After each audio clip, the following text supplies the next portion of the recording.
হরে কৃষ্ণ, রাধে রাধে, হরি বল। বন্ধুরা, তোমরা সবাই কেমন আছো? আশা করি ভালো আছো। তো আমরাও ভালো আছি। তো তোমাদের সামনে নিয়ে চলে এসেছি আবার একটি নতুন রান্নার ব্লগ। ঘরোয়া পদ্ধতিতে কিভাবে পালং শাকের ঘন্ট করা হয় সেটা তোমাদের সামনে দেখাবো। তো বন্ধুরা দেখো, আমি আর কাটানোটা দেখিনি। তো দেখতে পাচ্ছ বন্ধুরা, এইভাবে আলু আর পালং শাক, দেখো বেগুন আর হচ্ছে যে খামালু বলে, এই চারটে জিনিস পড়েছে।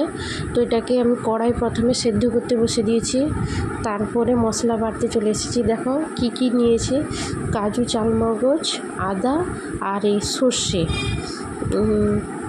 তো দেখো এই চারটে মশলা বেটে নিব। তো চলো বন্ধুরা, এখন বেটে নিব। বাটা হয়ে গেছে সর্ষে, আদা আর শুধু কাজু আর চালমগজটা কিছুটা বাটতে বাকি আছে, তো সেটা বেটে নেব। তো ততক্ষণে বন্ধুরা আমার চ্যানেলটা তাড়াতাড়ি যাও আর সাবস্ক্রাইব করে দাও।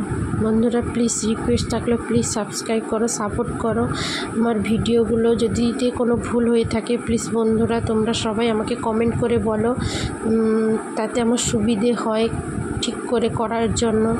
তো ক্যামেরা ধরার তো কেউ নেই, তো একাই ক্যামেরা বসে করতে হয়, তো তার জন্য প্রচুর অসুবিধা হয়। তো বন্ধুরা যদি অনেক কিছুই ভুল হয়ে থাকে তো বন্ধুরা প্লিজ আমাকে ক্ষমা করো। তো আমাকে সাপোর্ট করো, শেয়ার করো, সাবস্ক্রাইব করো।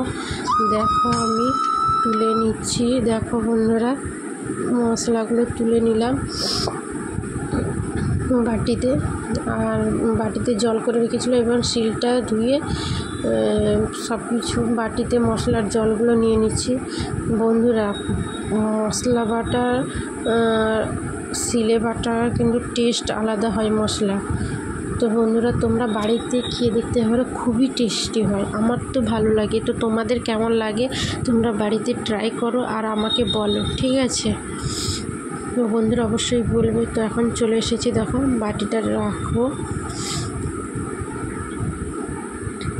বাটিটা রেখে দিলাম।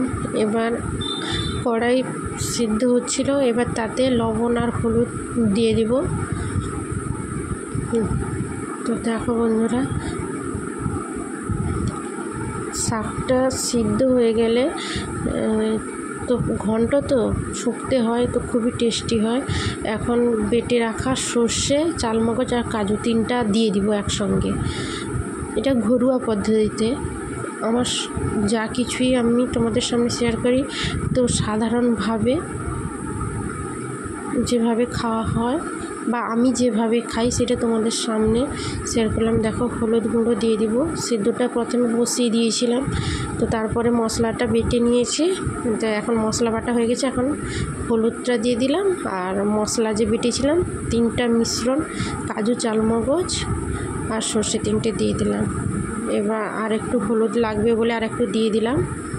তো এবার একটু নাড়াচাড়া করে নেব। তো বন্ধুরা তোমরা কিন্তু বাড়িতে অবশ্যই ট্রাই করো, আর নিরামিষ দিলেই তো দারুণ লাগে খেতে। আমার তো খুবই ভালো লাগে। তোমরা প্লিজ কমেন্ট করে বলো। তো বন্ধুরা দেখো, এবার যখন নাড়াচাড়া করব ফুটতেও দিব। মশলাটাই যেহেতু ফেলেছি, দুটো শুকনো লঙ্কা বের করে নিচ্ছি। একটু বড় সাইজের শুকনো লঙ্কা দুটো নিয়ে নিতে হবে। একটু নিরামিষ তো একটু ঝাল ঝাল হলে ভালো লাগে খেতে। কারা কারা বাড়িতে উনুনে রান্না করো তোমরা সবাই কমেন্ট করে বলো, ঠিক আছে?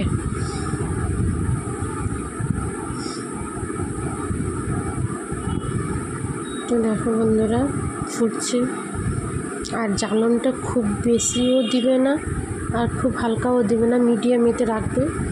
তো পাঁচ ফোড়নগুলো ঢেলে নিলাম।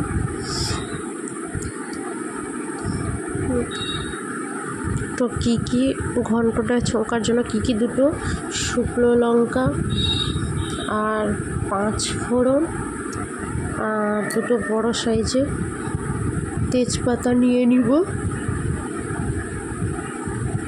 সঙ্গে একটু আদা যে বাটা ছিল ওটা নিয়ে নিব।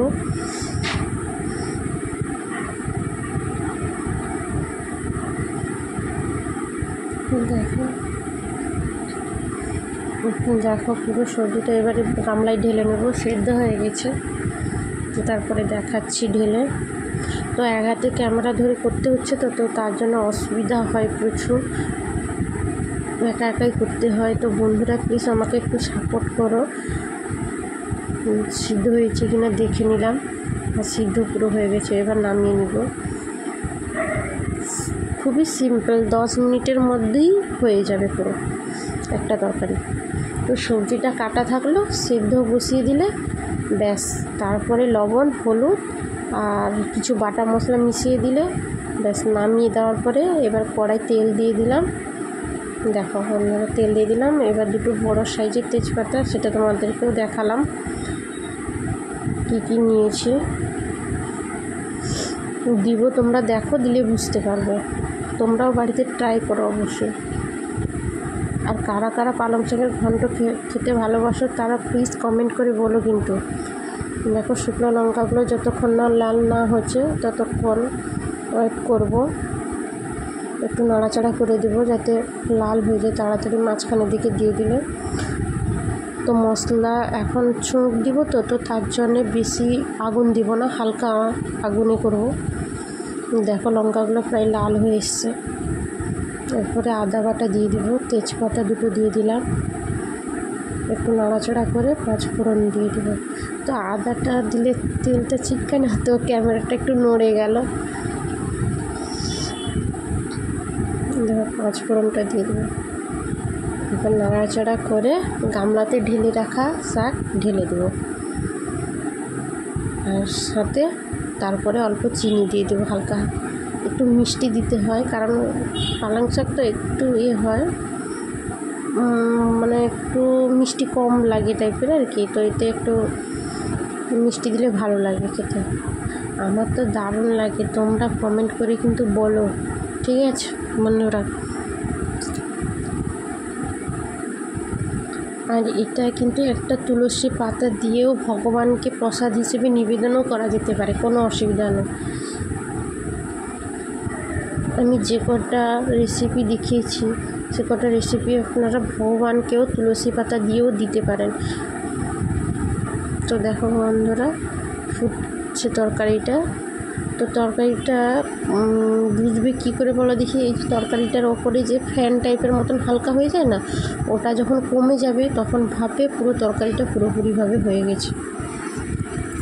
তো এখন একটু ফুটতে দিব। তো তরকারিটা ফুটুক। আর বন্ধুরা প্লিজ তাড়াতাড়ি জলদি করে সাবস্ক্রাইব করে দাও, প্লিজ শেয়ার করে দাও, প্লিজ বন্ধুরা, রিকোয়েস্ট থাকবে।